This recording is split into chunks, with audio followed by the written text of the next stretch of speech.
A huge bull blocked a busy bridge for hours, refusing to move for anyone, until a quiet boy in a red cap arrived. What happens next will leave you speechless. The first sound was not the rumble of engines or the murmurs of an impatient crowd. It was the low, guttural snort of the bull. The sound carried down the length of Briarford Bridge, deep and resonant, making the air feel heavier than the pale fog that clung to the stone arches. The creature stood directly in the center of the span, muscles rippling under its dark, rain-slick coat, its great head lowered but not in the posture of attack, more like a sentinel daring anyone to test its resolve. On either side of the bridge, traffic had ground to a stubborn halt. Wagon drivers shifted from foot to foot, hands shoved into worn coats, muttering to one another about lost time and deliveries that would never make it on schedule. The fishermen heading for the western docks stood in a loose knot, their eyes flicking between the bull and the sluggish flow of the river below, as if gauging whether it was safer to cross the current than face the animal. Truck engines idled in short bursts, coughing exhaust into the morning mist before drivers killed them to conserve fuel. Constable Edwin Rourke stood just 10 paces from the bull, boots planted wide on the damp planks, his gloved hands outstretched as though addressing a stubborn child. "Come on now," he said in a tone that was meant to sound coaxing but carried a thread of strain. He clapped twice, the sharp sound echoing between the stone towers. The bull did not flinch. Edwin took a slow step forward, tossing a bruised apple toward the far rail. It rolled in a lazy arc and came to rest at the bull's hooves. The animal's ears flicked backward briefly, then forward again, as though it had made a decision but found it unworthy of action. Behind Edwin, a young man in a wool cap muttered to another, "It's from Harlan's farm. I'd bet my boots on it. He's always losing stock. Never bothers with proper fencing." A deeper voice answered, "Then where is Harlan? Why's he not here collecting it?" Their exchange was swallowed by the shifting hum of voices, the crunch of boots on wet boards, and the occasional slam of a frustrated driver's palm against a door. At the very edge of the waiting crowd, away from the restless movements and half-formed complaints, Lyle Brenner stood with his hands in the pockets of his patched coat. The brim of his red cap was tugged low, shadowing his eyes, but his gaze was fixed squarely on the bull. He studied it the way other boys studied a puzzle, patient and unwilling to look away until he found the pattern. Lyle had not moved closer like the others. He had not shouted advice to the constable, nor offered to help. He simply watched, noting the way the bull's breathing was slow but deliberate, each exhale sending a puff of steam into the chill air. Its legs were braced, not with the anxious readiness of an animal preparing to flee, but with the grounded certainty of something holding its place. Every so often, the tips of its ears twitched, but Lyle noticed they only reacted to certain sounds, an uneven shuffle of boots, the crack of wood under strain, the faint creak of the rope on a wagon shaft, not to Edwin's voice or clapping. He had seen those ears do the same thing once before. A wagon driver pushed past him, grumbling, "If they'd just moved the blasted thing, we'd be through by now." The man's sleeve brushed Lyle's arm, jarring him from his thoughts for a moment, but his eyes were drawn back to the bull almost instantly. "Edwin!" called a man from the crowd, his tone teetering between suggestion and demand. "Write it off! You've dealt with worse in the cattle pens." "I'm not provoking it," Edwin replied without turning around. His voice carried a stern edge now. "This bridge isn't the place for it to start charging." The truth was, there was no room for a charge. The bridge was narrow, built more for foot traffic and small carts than the heavy trucks that now clogged it, and the stone arches on either side left no easy escape route. One wrong move could send man or beast into the river below, where the current could pin them against the stanchions. Lyle's breath formed small clouds as he thought back to the day in the old quarry months ago.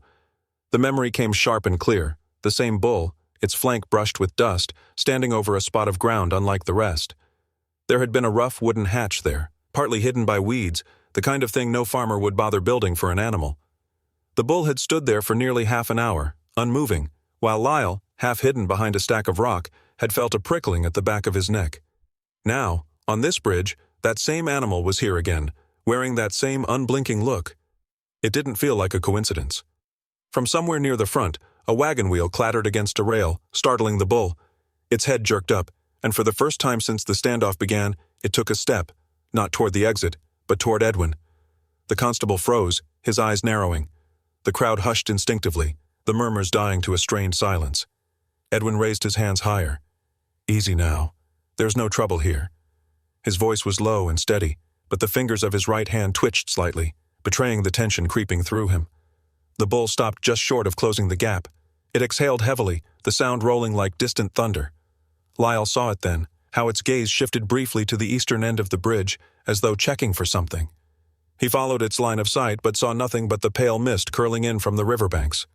Still, the animal's movement made his stomach tighten. Around him, the mood of the men was turning from curiosity to agitation. A merchant with a cart of dried goods muttered about ruined profits. One of the fishermen shook his head and said, "We'll miss the tide if this keeps up."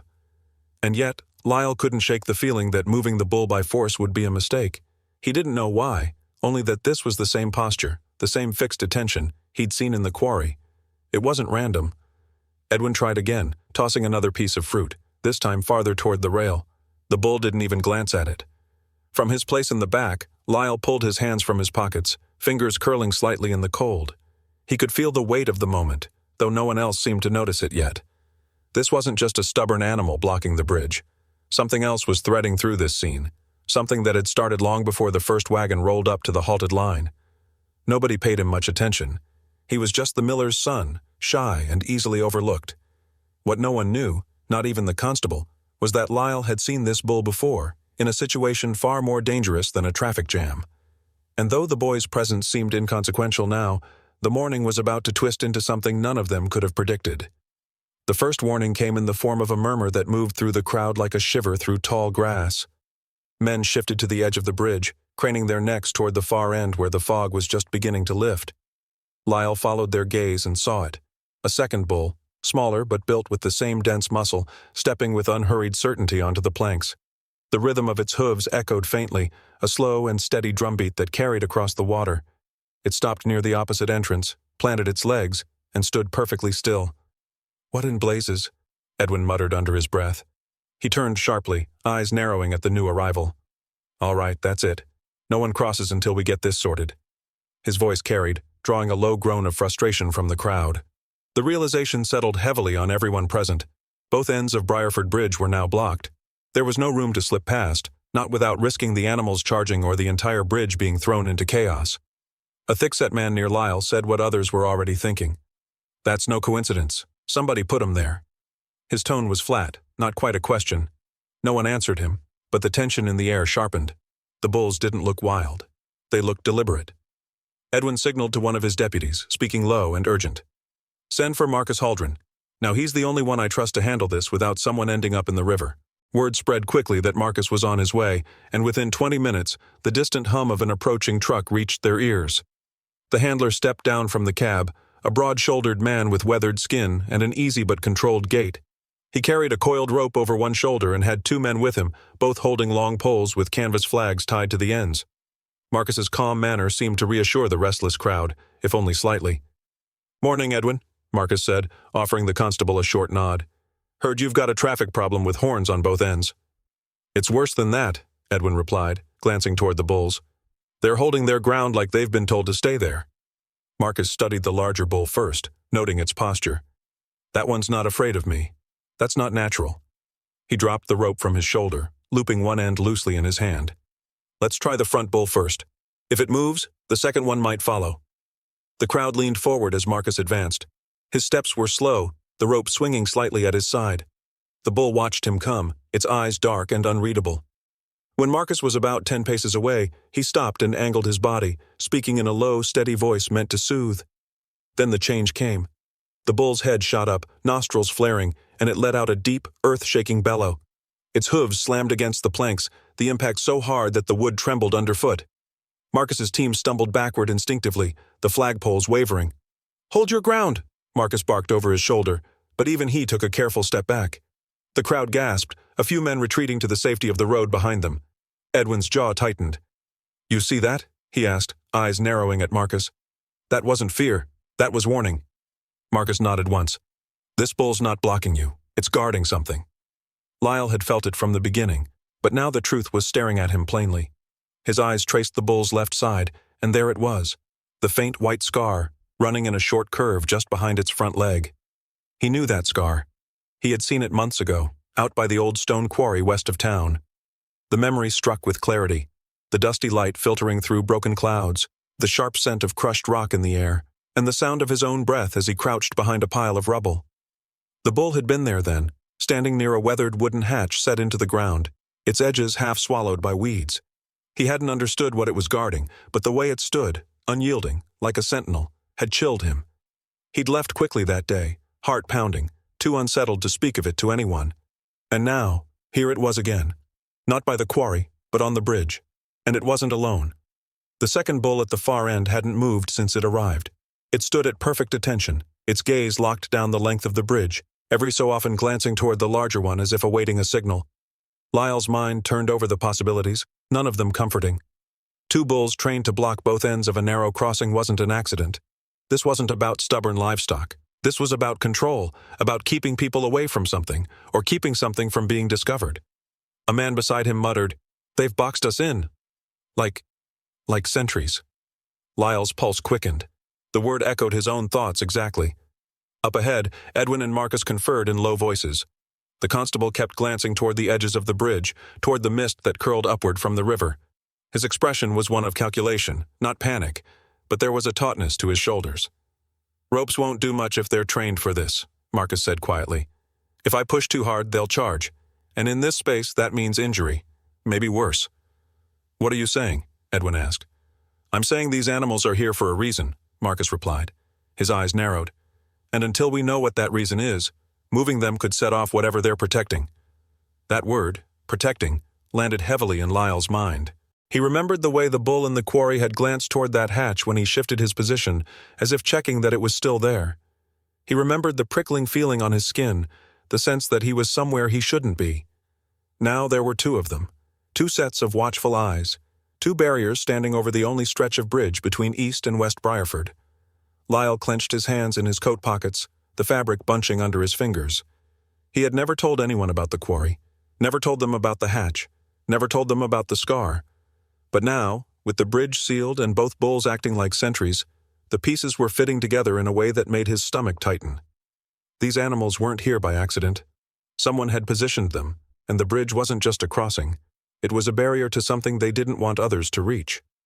By midday, the air on Briarford Bridge had turned hot and close, the smell of the river mingling with the restless sweat of too many people standing in one place for too long. Voices rose above the low hum of the water below, sharp, frustrated, and growing more aggressive with each passing minute.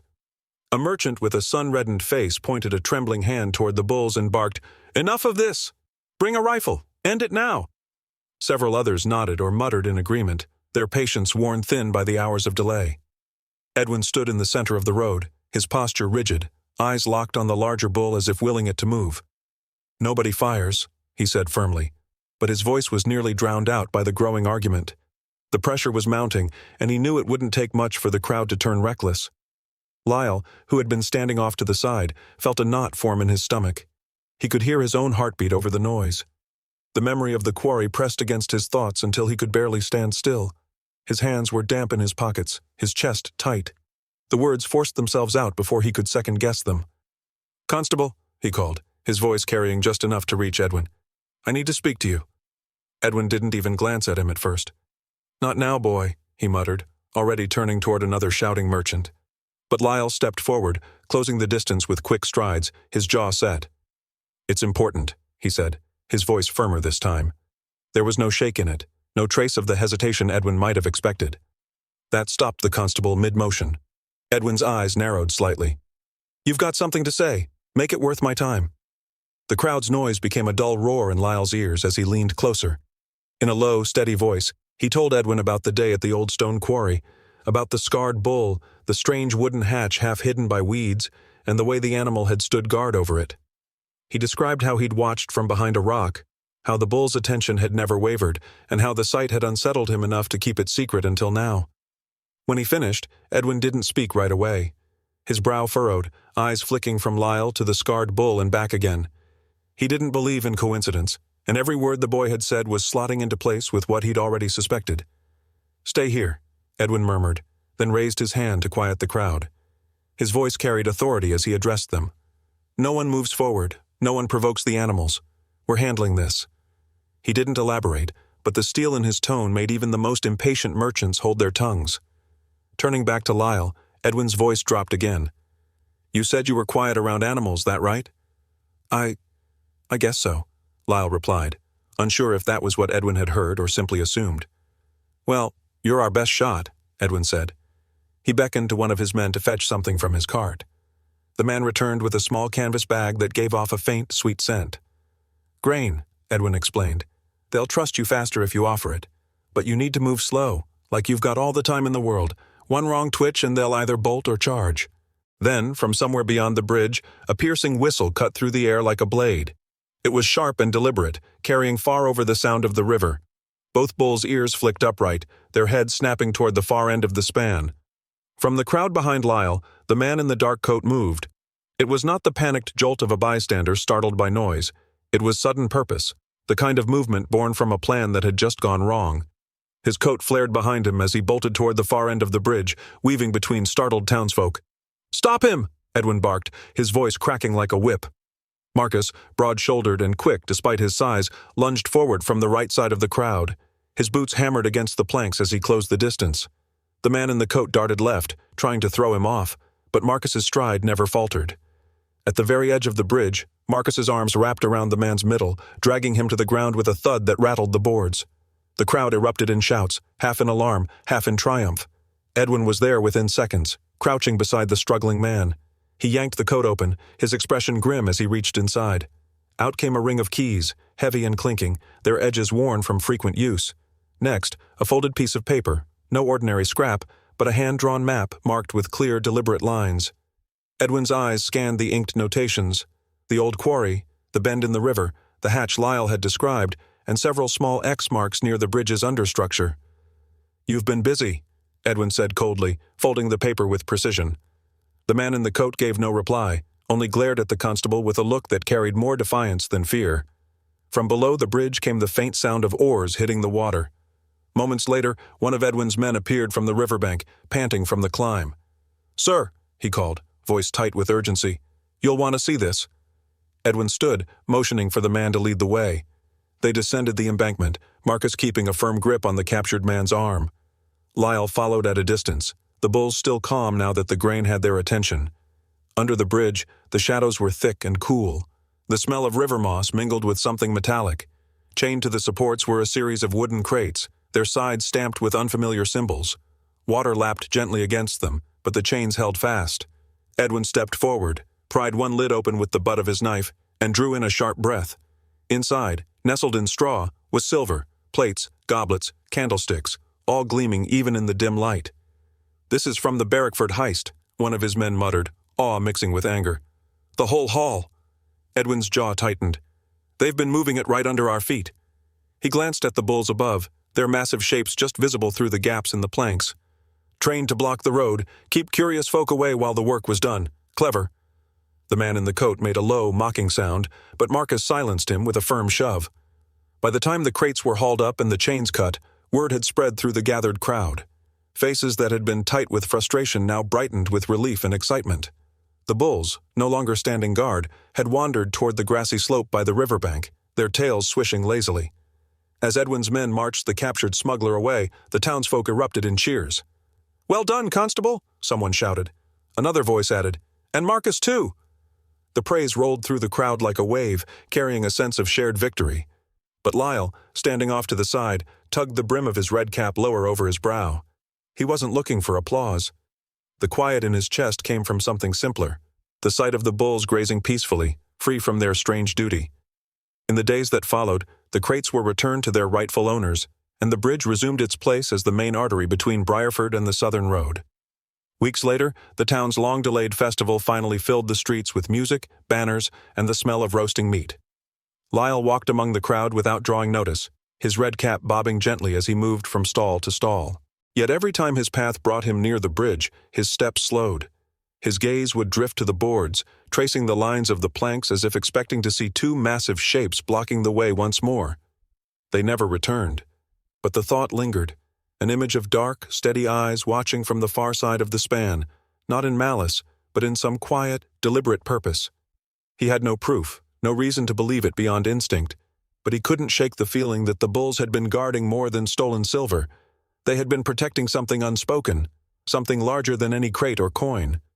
Weeks later, the festival went ahead as planned, but whenever Lyle passed the bridge, he would catch himself glancing at the boards, half expecting the bulls to return. They never did, But the boy couldn't shake the feeling that their watchful eyes had once protected something far greater than stolen silver. Disclaimer: the story you just watched is fictional. It explores themes of empathy, unexpected connections, and the power of a quiet presence in the midst of chaos. This narrative aims to highlight that understanding and trust can be found in the most unlikely of places, reminding us to look beyond the surface.